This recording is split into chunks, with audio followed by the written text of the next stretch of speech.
One of the quiet ways organizations miss risk is simply in how they talk about ESG internally. The moment ESG is treated as spend, it gets pulled into the wrong conversation. It starts being compared, prioritized, and justified alongside discretionary initiatives, as if its purpose is to generate visible upside rather than prevent failure. That single framing choice changes behavior across the organization. Spend is something you optimize. You make it leaner, more efficient, easier to defer when pressures appear. Risk governance works in the opposite direction. When uncertainty rises, you strengthen it. If ESG is categorized as spend, it will always be weakest at the exact moment it's needed. That's how risk gets missed.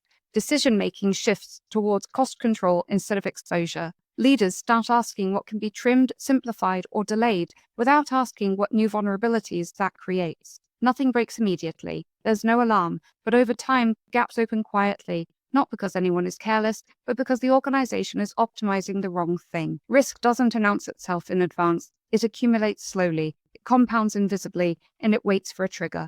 By the time it becomes obvious, the decisions that made it unavoidable are already buried inside earlier budget cycles and trade-offs. Treating ESG as spend also pushes it towards visibility rather than effectiveness. If it has to justify itself like a project, it gravitates towards things that can be shown, counted, and narrated, even when those things do very little to reduce real exposure. What gets deprioritized are the quieter protections: alignment with regulation before enforcement tightens, credibility built before scrutiny intensifies, workforce stability maintained before trust erodes, and supply chains reinforced before disruption hits. Those protections don't look like returns. They look like nothing happening, and that's exactly why they're undervalued. This is the framing error. ESG isn't there to earn its keep through short-term performance. It exists to reduce the likelihood and severity of outcomes that are expensive, destabilizing, and difficult to reverse once they begin. When organizations stop seeing ESG as spend and start treating it as part of how risk is governed,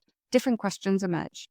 Not how much can we afford to invest, but where are we most exposed if we don't? That shift doesn't make ESG louder or more complex. It makes it quieter, more embedded, and far more effective. And most importantly, it stops risk from being optimized away by accident. Check out my new YouTube video linked below. The episode isn't about reporting. It isn't about incentives or behavior. It's not sales. It's about getting the framing right. Do that, and everything else will follow.